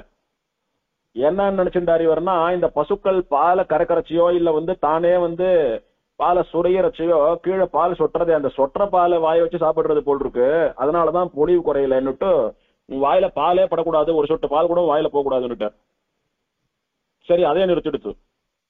கடைசியில என்ன ஆறுது, ரொம்ப பசி தாங்கிக்க முடியாத ஒரு ஸ்திதி வரச்ச இதால தாங்கிக்க முடியல, பாலை கறந்து சாப்பிட்டு இருந்தது, சொற்ற பாலை சாப்பிட்டு இருந்தது, வீச்சையும் எடுக்கூடாதுன்னு சொல்லிட்டார், ஒன்னும் பண்ண முடியல. தலை பசியில குழந்தை என்ன பண்ணிட்டு எத்தையாவது ஒண்ணு சாப்பிடணும்னு அப்படி பார்த்தா எருக்கஞ்செடி இருந்தது, எருக்கஞ்செடியோட இலையை பறிச்சு சாப்பிட்டது பாவம். எருக்கஞ்செடியினுடைய இலை, காட்டு எருக்கஞ்செடியினுடைய இலையை சாப்பிட்டதுனால விஷம் ஏறி போய் கண்ணு குருடா போயிட்டு, அப்படி தடுமாறி நடந்துட்டு வரச்ச வழியில ஒரு பாழங்கணத்துல விழுந்து போயிட்டு. எப்ப விழுந்ததோ தெரியல, ஒரு நாள் முழுக்க இருக்கு, மாடு ஓட்டின் போன இந்த பையனை காணும், உபமன்யுவை காணும் அப்படின்னு சிஷ்யா எல்லாம் போய் ஆச்சாரிய இடத்துல சொன்னா, தேடினா பசுக்கள்லாம் இருக்கு, இவனை காணும். அப்படியே தேடிட்டு வந்தா சத்தம் கேட்டு பார்த்தா ஒரு பாழங்கணத்துல விழுந்து கிடக்கிறது. எப்ப விழுந்து என்னன்னா காத்தாலே விழுந்துட்டேன்றது, என்ன நடந்ததுன்னா நடந்த விஷயத்தையும் சொல்றது. அப்படி எருக்கஞ்செடி விஷம் ஏறி போன செடியை சாப்பிட்டு கண்ணு குருடா போனா கூட அந்த தேஜஸ் குறையவே இல்லை, அழகு குறையவே இல்லை. அப்பவும் வியக்கிறார், இதை எப்படியாவது தெரிஞ்சுக்கணும்னுட்டு இந்த குழந்தைய கேட்கறச்ச எனக்கு ஞாபகம் இல்லைன்றது குழந்தை. அப்புறம் வியாக்கிரபாத கூட்டு கேட்டா அவர் சொல்றார், இந்த மாதிரி இந்த குழந்தை பசியில் அழுத போது இந்த வன்புருஷோத்தம கஷேத்திரத்துல பலாசவன கஷேத்திரத்துல புருஷோத்தம நாய்க்கு தாயார் பெருமாளால வரவழைக்கப்பட்ட திருப்பார்கடல் பால புகட்டினா, அதனாலதான் இந்த குழந்தைக்கு இவ்வளவு தேஜஸ் அப்படின்னு சொன்ன உடனே பெருமாள் பிராட்டியாலேயே தன்னுடைய சொந்த குழந்தை போல திருப்பார்கடல் க்ஷீரத்தை வர வைத்து தாயாரே பால் புகட்டின குழந்தைன்னா எத்தனை விசேஷ அனுகிரகம் இருக்கணும் பெருமாள் தாயாருக்கு இந்த குழந்தையின் இடத்துல. அதனால சாட்சாத் இது பெருமாள் தாயாருடைய பிள்ளை அப்படின்னு அந்த குழந்தையின் இடத்துல மற்ற குழந்தைகளெல்லாம் விட ரொம்ப அதீதமான ஒரு அக்கறையோட அனுகிரக புத்தியோட அன்னையில இருந்து ஆச்சாரியருக்கு எந்த குழந்தைக்கும் சொல்லிக் கொடுக்காத விஷயங்களை எல்லாம் கூட தனக்கு என்ன தெரியுமோ அத்தனையும் உபதேசம் பண்ணி அந்த குழந்தை பெரிய ஞானியா வந்தான்னு சரித்திரம் சொல்றது. அப்படி அந்த உபமன்யு அத்தனை பெரிய ஞானியா அத்தனை பெரிய பாகவதோத்தமனா வருவதற்கு காரணம் இந்த திவ்ய தேசத்து எம்பெருமான் புருஷோத்தமனும் புருஷோத்தமனாய்க்கு தாயாரும் தான் அப்படின்றது இந்த திவ்ய தேசத்தினுடைய பெருமை. அப்ப இவா இதுக்கு முன்னாடி யாருக்காக வந்தான்னா ஏகாதச ருத்ராளுடைய கோபத்தை சாந்தம் பண்ணி அவளுக்கு அனுகிரகம் பண்றதுக்காக வந்தான்னு இந்த ரெண்டு விதமான சரித்திரங்கள் இந்த திவ்யதேசத்திற்கு சொல்லப்படுகிறது. இங்க உற்சவம்னு பார்த்தா இப்ப இந்த திருநாங்கூர் எம்பெருமான்களை அனுபவிச்சுட்டு வர போது ஒரு பெருமாள் ஒரு திருநட்சத்திரத்திலே அவதாரம் பண்ணாருன்னு பார்த்துட்டு வர இல்லையோ, அந்த மாதிரி இந்த எம்பெருமான் பங்குனி மாசம் சிரவண நட்சத்திரம்னு சொல்லக்கூடிய திருவோண நட்சத்திரத்திலே அவதாரம். அது எதுக்கு அவதாரம் அப்படின்னா, அந்த அவதார நாள் நட்சத்திரம் என்னைக்கு சொல்றக்கோ அதை 9ஆம் நாள் வர மாதிரி கணக்கு வச்சுட்டு 10 நாள் பிரம்மோற்சவம் பண்றது. என்னைக்கு பெருமாளுடைய அவதாரமோ அன்னைக்கு பெருமாள் தீர்த்தவாரி சக்கரஸ்நானம் கொண்டவர்ன்றது வழக்கம். அந்த மாதிரி இவருக்கு பங்குனி சிரவணம் திருநட்சத்திரம்னா பங்குனி சிரவணத்தன்னைக்கு தீர்த்தவாரி வரும்படியா பங்குனி மாசம் 10 நாள் பிரம்மோற்சவம்னு அர்த்தம் இவருக்கு. அந்த மாதிரி ஒரு பெருமாள் அவதார உற்சவத்துக்கும் 10 நாள் பிரம்மோற்சவ வாழ்க்கைலாம். இப்ப இந்த எம்பெருமானுடைய ஆழ்வார் அனுபவம், திருமங்கை ஆழ்வார் இந்த எம்பெருமானுக்குன்னு ஒரு பதிகம் முழுசா பாடியிருக்காருன்னு பார்த்தோம். ஒரு பாசுர முடிவிலையும் வன்புருடோத்தமே அப்படின்னு கொண்டாடுறார், அனுபவிக்கிறாருன்னு பார்த்தோம். புருஷோத்தமன் அப்படின்னு இங்க இருக்கிற பெருமாள் யாரு? அயோத்தியில இருக்கக்கூடிய வன் புருஷோத்தமன் எம் புருடோத்தமன் இருக்கைன்னு பெரியாழ்வார் காட்டி கொடுத்த சக்கரவர்த்தி திருமகன். ஆகையினாலே ராமனுடைய சரித்திரங்களை எல்லாம் சொல்லி இந்த பாசுரங்கள் ஆரம்பிக்கின்றன. தம்பமா கடல்னு சொல்லக்கூடிய திருமொழி 4:2. தம்பமா கடலடைத்து இலங்கைக்கு மண் கதிர்முடி அவை 10 அம்பினால் அறுத்து அரசு அவன் தம்பிக்கு அளித்தவன் உரை கோயில். நடுங்கின்ற இந்த சமுத்திரத்தை அடைத்து, அதாவது அணை கட்டி இந்த லங்கேஸ்வரன் சொல்லக்கூடிய ராவணனுடைய 10 தலைகளையும் அறுத்து தள்ளி அவனாலே இந்த லோகத்துக்கு நல்லவாளுக்கு சாதுக்களுக்கு யாருக்கும் கூட எக்காலத்துக்கும் எந்த தீங்கும் வராதபடி அவனை சம்ஹாரம் பண்ணி அவனுடைய ராஜ்யத்தை கவர்ந்து என்ன பண்ணினான், தான் எடுத்துக்கல, தன் தம்பிகளுக்கு கொடுக்கல, தன்னுடைய ராஜ்யத்தோட அயோத்தியா தேசத்தோட சேர்த்துக்கல, அவனுடைய தம்பியான நல்லவனான விபீஷணனுக்கே கொடுத்தான். அப்பேற்பட்ட உத்தமன் இவன். அத்தனை தூரம் கஷ்டப்பட்டு ராவண சம்ஹாரம் பண்ணியா எடுத்து விபீஷணனோ ராகவா ராமா உன்னுடைய திருவடிகளே சரணோ, நான் உனக்கு பக்தனா உன்னுடைய தாசனா இருக்கிறது தான் விரும்புறேன்னு சரணாகத்தியும் ஆயிடுத்து, விபீஷண சரணாகத்தியும் ஆயிடுத்து. நம்முடைய அடியவன் தானே, நம்முடைய பக்தன் தானே, நம்ம தம்பிகளை போல ஹனுமான போல நம்மளோடய இருந்துட்டு போறான். இந்த லங்கா ராஜ்யத்தையும் கூட அயோத்தியா தேசத்தோட சேர்த்துக்கலான்னு சத்திரியனா நினைச்சாவும் பண்ணிருக்கலாம் இல்லையோ, அதை பண்ணல. அவாவாளுடைய சொத்து அவாவாளிடத்துல இருக்கட்டும், ஆனா கெட்டவாளா மட்டும் இருக்காதீங்க, நல்லவாளா இருங்கன்றது இவருடைய திருவுள்ளம். கெட்டவனாயிருந்த ராவண கும்பகர்ணாதிகள் எல்லாம் அழிச்சுட்டு அந்த சொத்தை அனுபவிக்கக்கூடிய தகுதி படைத்தவர்களிலே யார் நல்லவாளோ அந்த உத்தமனான விபீஷணனுக்கு அரச கொடுத்தவன். அதனால இவன் உத்தமன், அந்த ராமன் தான் உத்தமன் ஆழ்வார் வர்ணிக்கிறார், காட்டி கொடுக்கிறார். ஸ்ரீமத் ராமாயணத்திலே ஆந்திரு சம்சயம் அனுக்ரோஷः ஸ்ருதம் ஷீலம் தமஸ்தமஹ ராகவம் ஸ்வபத்யந்தே ஷட்குணாஹ புருஷோத்தமம் அப்படின்னு ஒரு புருஷோத்தமனுக்கு இருக்க வேண்டியதான 6 குணங்கள், உத்தமமான குணங்களும் நிறைந்தவன், திவ்ய குணங்களை உடையவன் புருஷோத்தமன். அந்த புருஷோத்தமன் யாருன்னா இந்த சக்கரவர்த்தி திருமகன் தான் வால்மீகி வர்ணிக்கிறார். இப்படி 6 குணங்களாலே நிரம்ப பெற்றவனாக 6 குணங்களினுடைய வசிப்பிடமாக இருக்கக்கூடியவன் எவனோ அவன் புருஷோத்தமன் அப்படின்னுட்டு ராவனை புருஷோத்தமன் சொன்னபடியினாலே வன் புருஷோத்தமம் என்கிற கஷேத்திரத்திலே ராமன் சேவை சாதிப்பது, அயோத்தியிலிருந்து ராமன் இங்க வந்து சேர்ந்தது, அவன் ஆழ்வார் புருஷோத்தமன் கொண்டாடினது எல்லாம் சரின்னு புரிந்துருது. இப்படி 6 குணங்கள், இந்த ஷட்குணம் பூர்த்தி எவனுக்கு இருக்கிறதோ அவன் பரத்துவம் பரம்பொருள். அதனால சக்கரவர்த்தி திருமகன் பரம்பொருள். அவன் இருந்த காலத்திலே மட்டுமல்ல, பின்னாலே எல்லா காலத்திலும் இருக்க போகிறவர்களுக்கும் கூட எத்தனையோ உபகாரங்களை பண்ணின உத்தமன். இப்ப அந்த சேதுவே இல்ல, என்ன ஆகியிருக்கும்? இந்த வானர சைன்யங்கள் ராம சைன்யங்கள்லாம் லங்கைக்கு போயிருக்க முடியுமா? இல்ல துஷ்டனான ராவணனுடைய சம்ஹாரம் நடந்திருக்குமா? தொடர்ந்து துஷ்ட பரம்பரையாலேயே ஆளப்பட்டு வந்த லங்கா ராஜ்யம் காப்பாற்றப்பட்டிருக்குமா? இல்ல ராவணன் தான் பேசாம விரும்பிருந்திருப்பானா? இந்நேரத்துக்கு எத்தனை தேசங்களை தன்னுடைய தேசத்தோட இணைத்து எல்லாரையும் ஹிம்சை பண்ணியிருப்பான், சனாதன தர்மத்தை எப்படி அழித்திருப்பான்னு வேற தெரியாது. ஆகையினாலே துஷ்டனை அழித்து அவனிடத்திலிருந்து தேசத்தை ரட்சித்து பின்புள்ளாருக்கும் கூட உபகாரம் பண்ணினவன். இந்த சமுத்திரத்துக்கு நடுவிலே அணை கட்டி போய் இலங்கைக்கு போய் ராவண சம்ஹாரம் பண்ணணும், பிராட்டியை ரட்சிக்கணும், ஜனங்களை எல்லாம் காப்பாற்றணும், விபீஷணனுக்கு முடிச்சு ஊட்டணும்னு பெருமாள் திருவுள்ளம். கடல் என்பது ஒரு தேவதையானபடினாலே அதுகிட்ட வழி விடுன்னு சரணாகதி பண்ணினான், தலையெழுத்தாய் இவனுக்கு இவன் பண்ணினான் ஒரு மரியாதைக்காக. அது காதல போட்டுக்காம அகங்காரமா இருந்தது. ஒரு 3 நாள் வரைக்கும் பார்த்தான். 4வது நாள் பெருமாள் கோபம் வந்துடுத்து. என்னுடைய அம்பினாலே உன்னை வற்ற செய்கிறேன் பாருன்னுட்டு அம்ப போட எடுத்துட்டான். பயந்து போய் நடுங்கி போய் இவன் காலில் வந்து விழுந்தது சமுத்திரராஜன். பெருமாளே மன்னிச்சுடு, தெரியாம பண்ணிவிட்டேன், என்ன பண்ணணும்னு சொல்லி பண்ற சித்தமா காத்துட்டு இருக்கேன், ஒன்னும் இல்ல வழியை விடு, விட்டா எடுத்து. அப்படி கம்பம்னா நடுக்கம்னு அர்த்தம். மா கடல்னா பெரிய கடல், நடுங்கி கொண்டிருந்த கடல். 2 விதமான அர்த்தம் இந்த நடுக்கம் என்பதற்கு. ஒண்ணு சாதாரணமா ஸ்திரமா இருக்கக்கூடிய மனிதன், பீசா காமா இருக்கக்கூடிய மனிதன் ஸ்டிஃபா நிப்பான். ஏதோ டென்ஷன்ல பயத்துல இருக்கக்கூடியவன் நடுங்கிண்டே இருப்பான் இல்லையா? அப்ப உடம்பெல்லாம் அப்படியே வந்து அதிர்றது உதிர்றது, அலையலையா ஆறது உடம்பு. அந்த மாதிரி கடலானது எப்போதும் கூட அலையலையா அப்படி எப்படியும் நடுங்கிட்டு இருக்கிறபடினாலே அது நடுக்கத்திலே இருக்கிறது, கம்பமுடையதாக இருக்கிறதுன்னு கவிஞர்கள்லாம் வர்ணிக்கிறார். அது ஒரு அர்த்தம். இன்னொன்னு, சக்கரவர்த்தி திருமகன் அம்பு எடுத்து மேல தொடுக்கிறதுக்கு வந்த உடனே எங்க பெருமாள் நம்மளை அழிச்சுடுவாரோன்ற பயத்துல வேற நடுங்கிறது. இப்போ அப்படி நடுங்கிய பெரிய சமுத்திரம் அதை அடைத்தான். எப்படி அடைத்தான்? அந்த ஜலமெல்லாம் விலகி போகும்படியாக அடைக்க வேண்டும். அதை எப்படி அடைத்தான்? மலைப்பாறைகள் சொல்லக்கூடிய பெரிய பெரிய மலைப்பாறைகள்லாம் கொண்டு அடைக்கிறான். வானர சேனைகள்லாம் பெரிய பெரிய மலைப்பாறையில ராமநாமத்தை எழுதி பக்தியா போடுறது. அந்த அணையிலே சென்று அந்த சமுத்திரத்தை தாண்டி லங்காவுக்கு போய் லங்கேஸ்வரனான ராவணனை சம்ஹாரம் பண்ணினான். பண்ணி அந்த ராஜ்யத்தை தான் எடுத்துக் கொள்ளாமல் சுயநலமா அதை அனுபவிக்கக்கூடிய தகுதி இருக்கக்கூடிய, அது யாருக்கு சொந்தமோ அந்த விபீஷணனிடத்திலே ஒப்படைத்த உத்தமன். அப்படி விபீஷணனுக்காகத்தான் சண்டை போடக்கூடிய உத்தமன் இவன். அப்பேற்பட்ட மகாத்மா இவன். அந்த புருஷோத்தம ஸ்வபாவத்தை காட்டிண்டுதான் பெருமாள் இங்க சேவை சாதிக்கிறான். குழந்தை அழறது வெறும் பாலை கொடுத்தா என்ன? திருப்பார் கடல் பாலத்தான் கொடுக்கணுமா? அது அவனுடைய உத்தம ஸ்வபாவம், அப்படிதான் கொடுப்பான் அவன். எது பண்ணினாலும் உத்தமமாவே பண்ணக்கூடிய இயல்பு அவனுக்கு உண்டு. அதனால இவன் புருஷோத்தமன் அப்படின்றத காட்டி கொடுக்கிற. 2வது பாசுரத்துல சொல்றச்ச உம்பர்கோன் உரை கோயில், இவனை வந்து உம்பர்கோன் அப்படின்னுட்டு புருஷோத்தமன் என்பதற்கு டெபினிஷன் கொடுக்கிறார் ஆழ்வார். கோன் அப்படின்னா அரசன், ஆள்பவன், சுவாமி. உம்பர் அப்படின்னா யாருக்கு பெயர்? நித்தியர்களுக்கு உம்பர்னு பெயர். ஸ்ரீவைகுண்டத்திலே இருக்கக்கூடியவர்களான நித்தியசூரிகளுக்கு தேவர்களுக்கு உம்பர்னு பெயர்.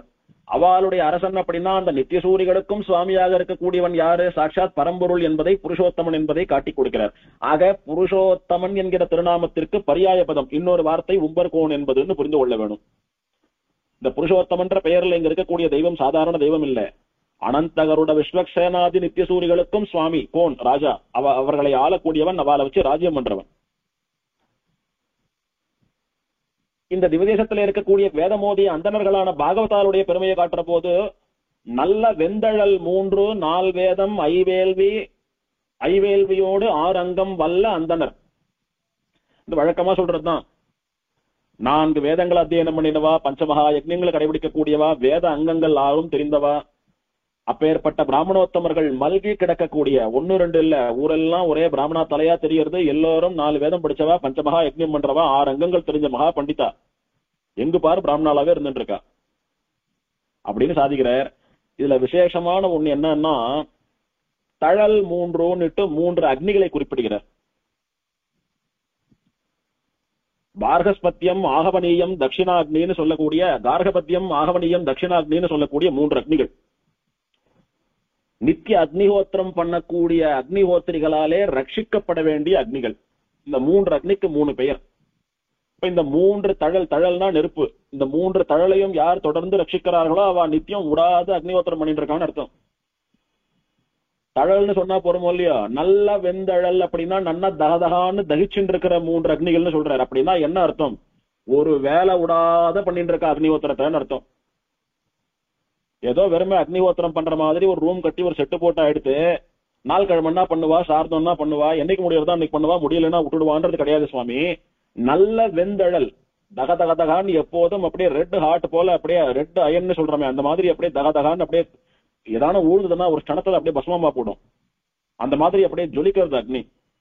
அதனால குளித்து 3 அனலை ஓம்பும் குறிகொள் அந்தனமைன்னு தொடரடிப்படியாழ்வார் எந்த நித்யாக்னிஹோத்திரத்தை காட்டி கொடுத்தாரோ அதை விடாமல் ரட்சித்துக் கொண்டிருக்கக்கூடியவர்கள். அந்த அக்னியானது அணைவதே இல்லை. ஒரு நல்ல அக்னிஹோத்திர அக்னி, நல்ல அக்னிஹோத்திரையினுடைய அக்னி எப்படி இருக்கணும்னா அணையவே கூடாது, தார்ட்டியமே ஆகக்கூடாது.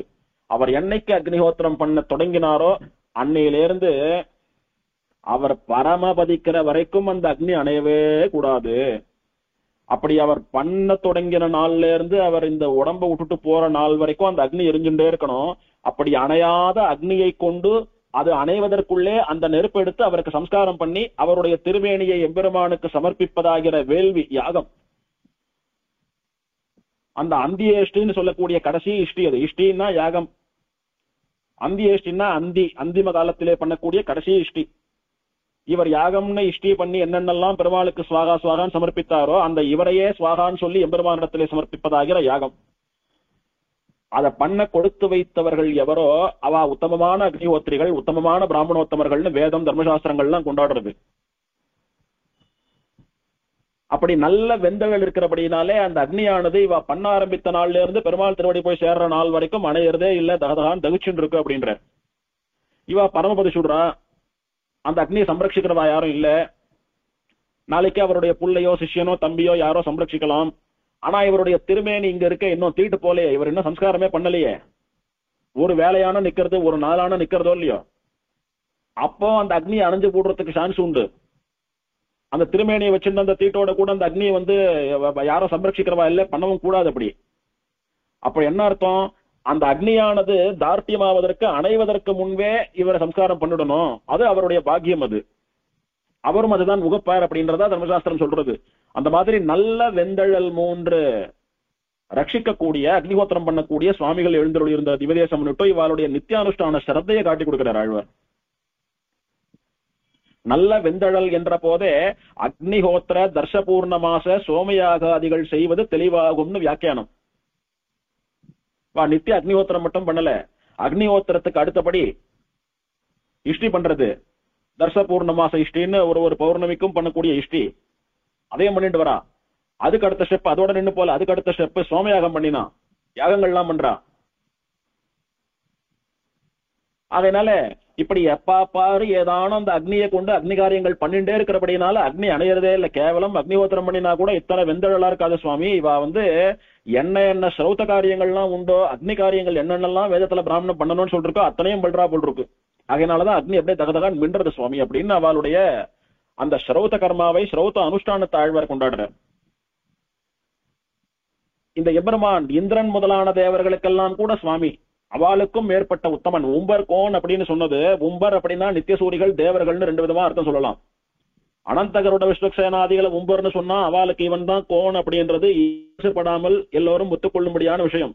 இப்ப உம்பர்களை தேவர்கள் வச்சிருந்தா தேவர்களுக்கு இவன் எப்படி சுவாமின்றதை நிரூபிக்கணும் ஆழ்வார். இப்போ தேவர்களுக்கெல்லாம் தலைவன் யாரு? இந்திரன். அந்த இந்திரனுக்கும் மேற்பட்டவன் இவன் நிரூபிச்சா எடுத்துன்னா தேவர்களுக்கெல்லாம் இவன் சுவாமி, உம்பர்னு சொல்லக்கூடிய தேவர்களுக்கும் கூட இவன் சுவாமின்னு நிரூபிக்கப்பட்டதாகிவிடும். அதை எப்படி நிரூபிக்கிறது? அண்டரானவர் வானவர் கோனுக்கென்று அமைத்த சோரதுவெல்லாம் உண்டு கோணிரை மேய்த்து அவை காத்து உகந்தவன் இனிது உரை கோயில் அப்படின்னு கண்ணனை கிருஷ்ணாவதாரத்தை ஆழ்வார் கொண்டாடுறார். வரிசையா பசுக்களை மேய்க்கும் போது கோபிகைகள்லாம் ஆயர்கள்லாம் இடையர்கள்லாம் வானவர் கோன், அதாவது தேவர்களுடைய தலைவனான இந்திரனுக்கே நாங்க பண்ணக்கூடிய பூஜைன்னுட்டு அவ பண்ணின அன்ன வகைகள், பணியார வகைகள், பக்ஷண வகைகள்னுட்டு அத்தனை பிரசாதங்களையும் கூட அந்த இந்திரனுக்கு அம்சம் பண்ணி இந்திரனுக்கு உற்சவம் பண்ணணும்னுட்டு அவ முனைகிற போது நம்மாலதான் இவ வாழறா, நாம தான் இவ வாழறதுக்கு காரணம்ன்ற அகங்காரமும் இந்திரனுடைய மனசிலே தோன்றிய போது சாட்சாத் உங்களுக்கும் அந்த இந்திரனுக்கும் படைத்து படியலத்து உங்களை கூடவே இருந்து ரட்சிச்சுட்டு இருக்கிற சர்வேஸ்வரன் நான் உங்க கூட இருக்கிறச்ச கேவலம் ஒரு அல்ப தேவதாந்தரம் அந்த இந்திரனுக்கு போய் இதெல்லாம் பண்றீங்களே, என்னுடைய பக்தர்களான பரம பாகவதா உங்களுக்கு எப்படி தேவதாந்திர சம்பந்தம் கூடும்? அது உங்களுக்கு கூடாது, எனக்கே பண்ணணும்னு பெருமாள் இவாளுக்கு புரிய வைக்கணும்னு நினைக்கிறான். அப்படி நினைச்சு என்ன பண்ணா, என்னமா இந்திரனுக்கு பண்றங்க, இந்த மலை இருக்க கோவர்தன மலை, இந்த மலை தானே உங்களுக்கு எல்லாம் நித்தியம் சாதம் போட்டு உங்களை எல்லாம் காப்பாற்றக்கூடியது. நீங்க ஓட்டிட்டு வர பசுக்களை எல்லாம் இந்த மலையில தானே மேய விடுறீங்க. இந்த மலையில இருக்கக்கூடிய செடி கொடிகள் புற்களை எல்லாம் சாப்பிட்டு தானே பசுக்கள் செழிக்கிறது, உங்களுக்கு பால் தரது, நீங்க பாலை கொண்டு வெண்ணெய் தயிர் மோர்னு எடுத்து சம்பாதிக்கிறீங்க, சாப்பிடுறீங்க, வாழறீங்க. நிழல்ல படுத்துக்கிறீங்களே, உங்களுக்கு நிழல் தரக்கூடியது இலைப்பாரும்படியா காத்து வீசக்கூடிய மரங்களை தரதெல்லாம் இந்த மலை தானே. எப்படி பார்த்தாலும் இந்த மலை தானே உங்களுக்கு ஆசிரியம், மலை தானே காப்பாத்துறது, அப்ப மலை தான் ரட்சிக்கிறது. நீங்க ஏன் இந்திரனுக்கு பூஜை பண்றீங்கன்னு கேட்டான். இந்திரன் தானே மழைக்கு அதிபதி, அவன் மழை பெஞ்சாதான் நாங்கெல்லாம் நல்லா வாழ முடியும் நீ சொல்றச்ச. அப்படி பார்த்தா இந்த மழை என்ன, இந்த மலை கூட தான் உங்களை காப்பாத்துறது, இந்த மலைக்கே நீங்க தலையை போட்டு படையில போட்டு பூஜையை பண்ணுங்கள அப்படின்னு நான் பெருமாள் அப்படி சொல்றச்ச கண்ணன் சொன்னானே அப்படின்னு அப்படியே பண்ணுட்டா. படையல் போட்டா எடுத்து இப்ப மலை சாப்பிடணுமோ இல்லையோ, பெருமாள் சொன்ன வாக்க நம்பி போட்டா எடுத்து மலை சாட்டாதான் தெய்வம் ஒத்துப்பா. அப்ப பெருமாள் என்ன பண்ணினா இவனே மலஸ்வரூபமா மாறி அதையெல்லாம் சாட்டான்னு கூட தெரிவிக்கிறது புராணம். அப்படி தான் சர்வத்திற்கும் அந்தராத்மா. இதனால கோவப்பட்ட இந்திரன் என்ன பண்ணா, எம்பெருமான் இப்படி பண்ணிட்டானே, இவாளை நாம அழிச்சுடணும், நம்மளை எப்ப பூஜை பண்ணலையோ நம்மளை எப்ப சேவிக்கலையோ இவாளை நம்ம வாழ விடக்கூடாதுன்னு அடாத மழையா அடிச்சு தள்ளணும், அந்த மழை வெள்ளத்துல அப்படியே வல்ல காணாம போயிடணும், அழிஞ்சு போயிடணும்னு ஒரு நல்ல எண்ணம் உனக்கு. அப்படி விடாத அப்படியே அழிக்கக்கூடிய வருஷத்தை பொழிந்தான். அந்த அடாது பெய்யக்கூடிய மழையிலே இருந்து இவர்களை ரட்சிப்பதற்காக எந்த கோவர்தனகிரியை தெய்வம் என்று இவன் காட்டிக் கொடுக்க இவர்கள் படையலிட்டு வணங்கினார்களோ அந்த கோவர்தனகிரியையே குடையாக எடுத்து பிடித்து இவர்களையும் இவர்களுடைய பசுக்கூட்டங்களை எல்லாம் ரட்சித்த எம்பெருமான் இவன். இந்த யாதவர்கள் கூட தாங்க நடையறதை பத்தி தாங்க அழியறதை பத்தி கவலைப்படல. ஏன்னா எம்பெருமானுடைய திருவடிகளை ஆசிரியத்து அந்த கண்ணனிடத்திலே பாகவதாலா இருந்துட்டு இருக்கிறபடினால அவளுடைய ரட்சணத்தை பெருமாள் பாத்துக்குவான். இவா வருத்தப்படுறது அந்த வாயில்லாத ஜீவிகளான பசுக்களுக்காக, அந்த ஆவினத்திற்காக, அந்த கற்றினத்திற்காக. அதனால இவாளை விட அந்த பசுக்களை தான் மேய்க்கணும், பாதுகாக்கணும், ரட்சிக்கப்படணும்னுட்டு இவாளுக்கு எண்ணம். அதை புரிஞ்சுண்ட பெருமாள் அந்த பசுக்களையும் இவாளையும் சேர்த்து அந்த மலையை கொடையா பிடிச்சு காப்பாத்தினான். அப்படி காப்பாத்தி இந்திரன் இவாளை ஒன்னும் பண்ண முடியாதபடி அவனுடைய கர்ப்பத்தை அடக்கினவன், அவனுடைய கர்ப்பத்தை பங்கம் பண்ணினவன். 7 நாள் என்னமோ தொடர்ந்து விடாத மழை பெஞ்சுட்டு இருந்தா 7 நாளும் விடாத இவன் அந்த மலையை பிடிச்சுட்டு ரட்சிக்கிறான்னா இந்த மாதிரி யாராலே காப்பாற்ற முடியும்? சுவாமி, பசுக்களை காப்பாற்றுவதிலே, கோக்களை ரட்சணம் பண்ணுவதிலே உங்களுக்கு மேல் ஒருத்தர் கிடையாதுன்னு அந்த இந்திரனே மழையை நிறுத்தி கீழே இறங்கி பெருமாள் திருவடிகள்ல சாஷ்டாங்கமா விழுந்து மன்னிப்பு கேட்டு கோவிந்த பட்டாபிஷேகமும் பண்ணி வச்சுடுறான் பெருமாளுக்கு. அதுல இருந்து அவனுக்கு கோவிந்தான்னு திருநாமம் வருது. காம் விந்ததி இது கோவிந்தகா, பசுக்களை ரட்சித்தவன் எவனோ அவன் கோவிந்தன். இப்படி 7 பகல் 7 இரவு விடாமல் அந்த அடைமழையிலிருந்து பசுக்களை ஒரு விரலாலே மலையை தாங்கி ரட்சித்த உம்மை போல யாராலையும் அந்த பசுக்களை ரட்சித்திருக்க முடியாது. பசுக்களை மேய்ப்பதிலும் ரட்சிப்பதிலும் உமக்கு மேலானவர் ஒருத்தர் இதுவரைக்கும் இல்லை, இனிமேலும் கிடையாது. நீர் தான் அந்த பசுக்களை மேய்த்தவர் கோவிந்தர் கோவிந்த பட்டத்தை கொடுத்து கோவிந்த பட்டாபிஷேகம் பண்ணிட்டு போனான் இந்திரன். அப்படி வானவரன் கோன் அப்படின்னு இந்த லோகத்திலே இருக்கக்கூடியவர்கள் என்ன, இடையர்கள் என்ன, இவெல்லாம் நினைச்சுட்டு இருக்கிற போது அவன்லாம் என் முன்னாடி ஒண்ணுமே இல்லை, என் காலுக்கு கீழே தான் அவன் அதையும் காட்டி கொடுத்தானோ இல்லையோ. அந்த உம்பர்கோனுக்கும் கோணாக திகழக்கூடியவன் இவன். தேவர்கள் கோணான இந்திரனுக்கும் சுவாமியாக திகழக்கூடியவன் அப்படின்னு இவனுடைய பரத்துவத்தை ஸ்தாபிக்கிறார் ஆழ்வார். உம்பர்கோன் அப்படின்றத 2 விதமாகவும் இங்க ஸ்தாபனம் பண்ற. சாடு போய் விழத்தால் நிமிர்த்து ஈசன் தன் படையொடுங்க கிளையோடும் ஓடவானனை 1000 தோள்கள் துணித்தவன் புரை கோயில் அப்படின்னுட்டு பிரம்மருத்ராதிகளுக்கும் இவன் சுவாமி அப்படின்னு இவனுடைய திருமேனி பெருமையை, இவனுடைய வீரதீர பராக்கிரமத்தினுடைய பெருமையை காட்டி கொடுக்கிறார். சாடு போய் விழத்தால் நிமிர்த்து சகடாசுரன் ஒரு சக்கரமா மாறி போய் இவனை அழிக்கணும்னு போறச்ச அவனை தன்னுடைய திருவடியாலே ஒரு உதைத்தான். அவன் சின்னாவின்னமாகி போனான். சகடாசுர வதம் நிகழ்ந்தது. சகடாசுர பஞ்சனன் ஆனான் எம்பெருமான். அப்போ எம்பெருமானுடைய திருவடிகளுடைய பலம் காட்டப்பட்டது. ஈசன் தன் படை ஒடுங்க கிளையோடும் ஓட வாணனை 1000 தோள்களும் துணித்தவன். பாணாசுர யுத்தம் பண்றச்ச எந்த பாணாசுரனானவன் தனக்கு வரம் கொடுத்த பரமசிவன் என்ன, அவனுடைய பிள்ளையான தேவசேனாதிபதியான சுப்பிரமணியன் என்ன, இவாலயம் கூட எதிர்த்து இவனுடைய அடி தாங்காமல் அவ 2 பேரும் எப்படி புறமுதுகிட்டு ஓடினார்களோ அந்த பாணாசுரனையே இவன் சம்ஹாரம் பண்ணி ஜெயித்தவன். வரம் கொடுத்த தெய்வத்தையே இம்ச பண்ணினவன் பாணாசுரன். அப்போ சுப்பிரமணியனையும் பரமசிவனையும் அடித்து ஓடவிட்டான் அப்படின்னா அவளை விட இவனுக்கு பலம் அதிகம். அந்த பாணாசுரனையும் கூட இவன் சம்ஹரித்து அவனுடைய நர்தனத்தை பண்ணினபடினாலே இப்போது எம்பெருமானுடைய திருக்கரங்களினுடைய பெருமை பேசப்படுகிறது. சகடாசுர வதத்திலே அவன் திருவடிகளுடைய பெருமை, கால் விரலினுடைய பெருமை. அப்படி கால் விரலால் அசால்ட்டா உதைச்சான் பெருமாள். காலால கூட இல்ல, கால் விரலால உதைக்கிறான். இப்ப கை விரலால ஒரு தட்டு தட்டின உடனே பாணாசுரம் இல்லாம போட்டான். அப்ப பெருமாளுடைய கை விரல்களுடைய பெருமை பேசப்படுகிறது இங்க. அதனால அந்த ருத்ரன் என்ன, சுப்பிரமணியன் என்ன, இந்த மாதிரி சிறு தெய்வங்கள்லாம் இல்ல. அந்த தெய்வங்களை எவன் அடக்கக்கூடிய வல்லமை படைத்தவனாக இருக்கிறானோ அவனையே அடக்கினவன் இவன் அப்படின்றதா தெரிவிக்கிறார். இந்த பாணாசுரன் யாருன்னா மகாபலி சக்கரவர்த்தியினுடைய பிள்ளை. பெரிய வல்லமை மிக்கவன், பெரிய வீரன், சிவபக்தன், சிவனிடத்திலே வரம் பெற்றவன், மகாவீரன். அவன் என்ன பண்ணினா அவனுடைய பொண்ணு உஷான்னுட்டு கண்ணனுடைய பேரனான அனிருத்தனை காதல் பண்ணி அவனை கல்யாணம் பண்ணிக்கணும்னு ஆசைப்பட்டு அவனை கொண்டு கடத்தின் போய் வச்சுட்டா. அந்த அசுர பெண் இவனை கல்யாணம் பண்ணிக்க கூடாதுன்னு பெருமாளுக்கு திருவுள்ளம். அதனால அவனை மீட்கணும்னு போனா இந்த பாணாசுரன் பெருமாளை எதிர்த்து யுத்தம் பண்ண வரான். அந்த பாணாசுரன் யாருன்னா மகாவீரன், தேவசேனாதிபதினு சொல்லக்கூடிய சுப்பிரமணியன் என்ன, அவனுடைய தகப்பனான சிவன் என்ன, இவாலையே அடித்து ஓட விட்டவன்.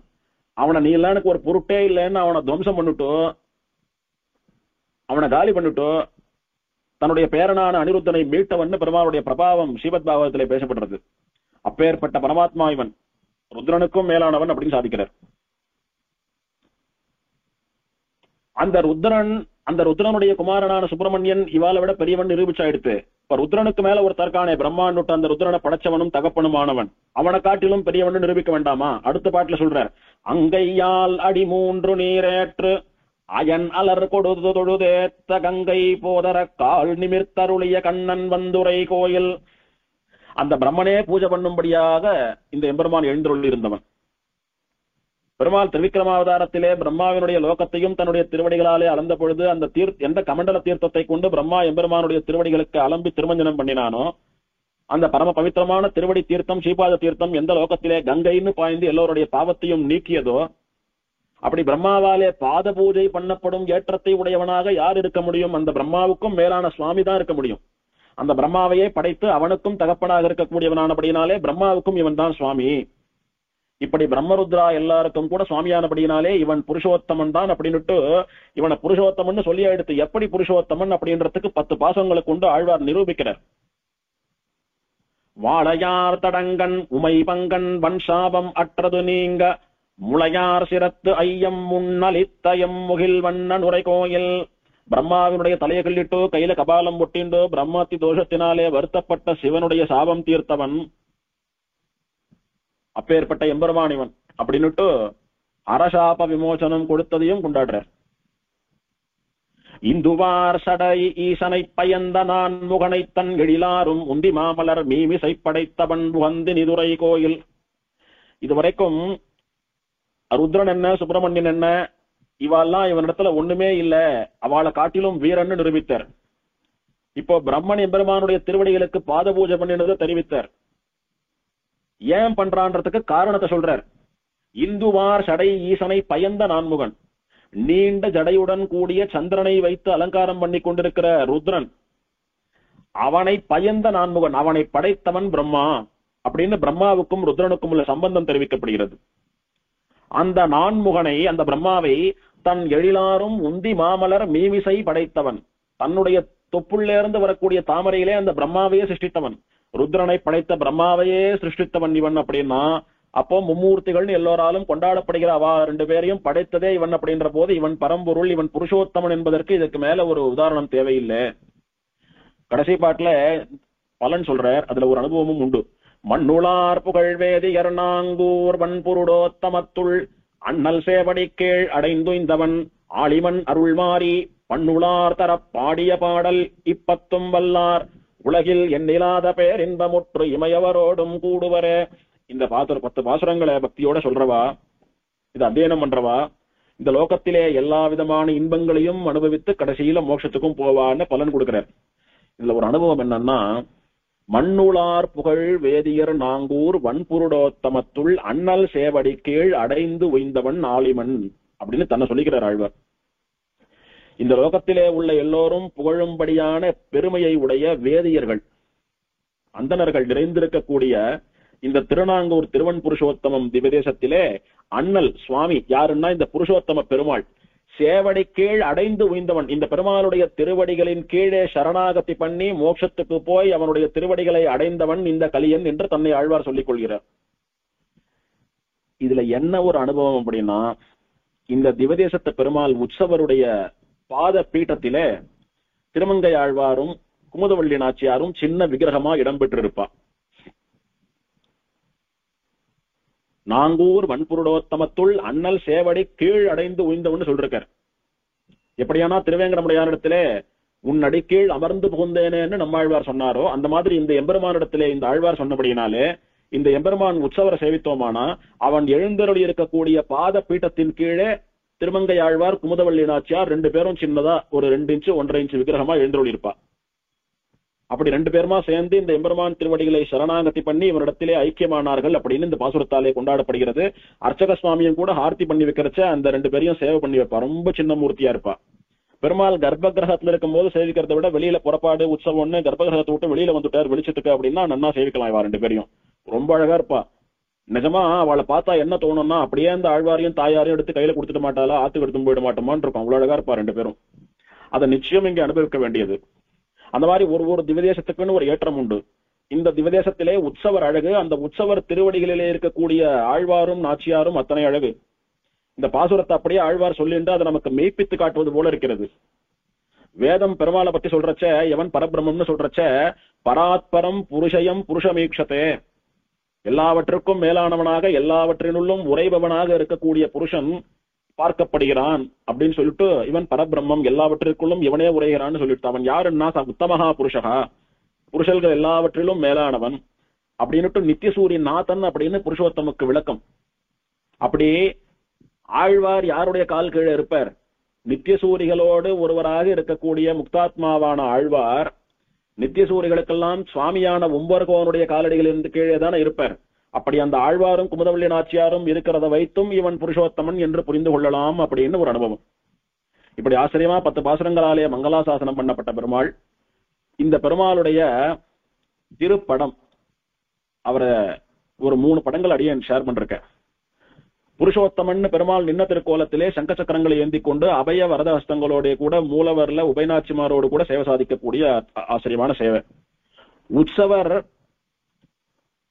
அபயஹஸ்தமும் கதையை வச்சுருக்கிற கையும் உடையவர், சங்க சக்கரங்களை ஏந்தி கொண்டிருக்கக்கூடியவர்.